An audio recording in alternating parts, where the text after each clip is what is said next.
আপনার প্রিয় সুপারস্টার আপনাকে মিথ্যা কথা বলেছেন। হ্যাঁ, ঠিকই শুনেছেন।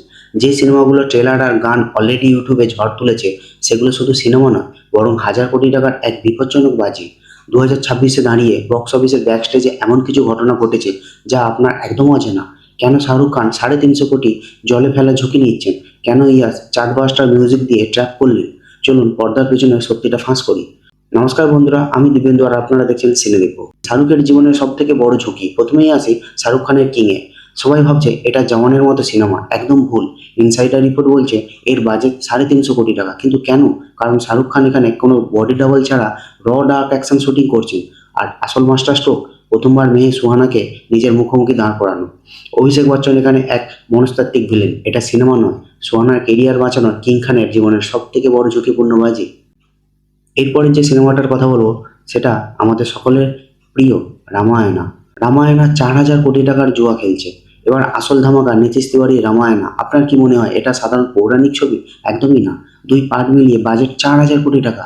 হলিউডের অ্যাভেঞ্জার্সের ভিএফএক্স টিম ডিএনইজি এই সিনেমার ভিজুয়াল তৈরি করছে। আর সব থেকে বড় গোপন খবর কি জানেন? ইয়া শুধু রাবণ সাজছেন না, তিনি এই সিনেমার অর্ধেক মালিক, অর্ধেক প্রডিউসার। বলিউড নয়, ভারতীয় সিনেমা হলিউডকে টেক ওভার করতে চলেছে এই সিনেমাটা।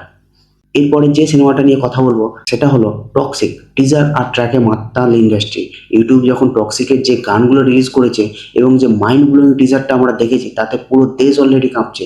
ভিউজের সব রেকর্ড ইতিমধ্যে চুরমার হয়ে গেছে। কিন্তু গানের পেছনে সাইকোলজিটা একবার দেখেছেন? পরিচালক গীতু মোহন দাস গোয়ার 1950 সালের এক রিয়েল ড্রাগ কার্টেলের ডার্ক মিউজিক ফ্রেম তৈরি করেছেন। টিজারের ওই ভিন্টেজ গ্যাংস্টার ভাই প্রমাণ করে এখানে কোনো সাধারণ রকি ভাই নেই। ইয়াস এবার আমাদের এক নির্মম সাইকোপ্যাথ মাফিয়া প্রধান উপহার দিতে চলেছে এই সিনেমার মাধ্যমে, যেগুলো অলরেডি আমরা পোস্টার এবং কিছু ক্লিপস দেখে জানতে পেরেছি। এরপরে যে সিনেমাটার কথা বলবো, স্পিরিট। 48 ঘন্টার ব্ল্যাক পার্ট। সন্দীপ রেড্ডি ভাঙা আর প্রভাসের স্পিরিট। ইন্ডাস্ট্রির সব থেকে ডার্ক ইনসাইড নিউজ কি জানেন? এই পুরো সিনেমার গল্প মাত্র 48 ঘন্টার। এক অভিশপ্ত রাতের অ্যাক্সিডেন্ট এবং ইনভেস্টিগেশন ভাঙা এমন এক কিলিং মেশিন পুলিশ বানাচ্ছেন, যা ভারতীয় পর্দায় কেউ কখনো আগে দেখেনি। প্রভাস এখানে কোনো হিরো নন, তিনি একজন ফ্লড অ্যাংরি অ্যান্টি হিরো। এবার নিজের বুকে হাত রেখে বলুন তো, টক্সিকের গানগুলোর পর কোন সিনেমা ফার্স্ট ডে দেখবেন আপনি? আপনার প্রেডিকশন নিচে কমেন্টে অবশ্যই জানাবেন।